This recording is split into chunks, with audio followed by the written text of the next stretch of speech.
आता बातमी आहे नांदेडच्या किनवटमधून।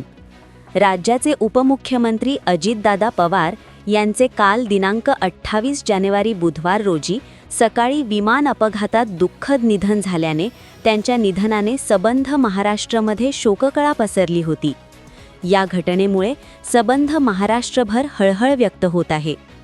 आज दिनांक 29 जानेवारी गुरुवार रोजी इस्लापूर येथील बाजारपेठ सर्व व्यापाऱ्यांनी स्वयंस्फूर्तीने बंद ठेवून सर्व समाज बांधव व सर्वपक्षीय कार्यकर्त्यांच्या वतीने आयोजित केलेल्या इस्लापूर येथील श्री छत्रपती शिवाजी महाराज चौकात सर्व एकत्रित जमून राज्याचे उपमुख्यमंत्री तथा राष्ट्रवादी काँग्रेस पक्षाचे राष्ट्रीय अध्यक्ष अजितदादा पवार यांना भावपूर्ण श्रद्धांजली अर्पण करण्यात आली।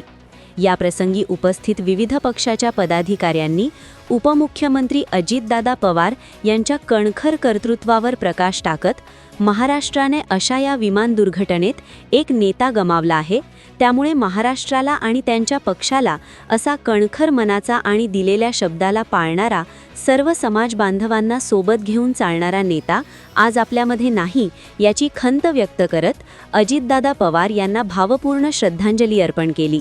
यावेळी सर्वपक्षीय कार्यकर्ते, व्यापारी बांधव, पत्रकार बांधव व सर्व समाज बांधव मोठ्या प्रमाणावर उपस्थित होता। Bureau report, GK news, Kinwat, Nanded. तुम्ही पाहत आहात महाराष्ट्राच्या कुशीतलं GK न्यूज मराठी, सात जनतेची, भूमी महाराष्ट्राची।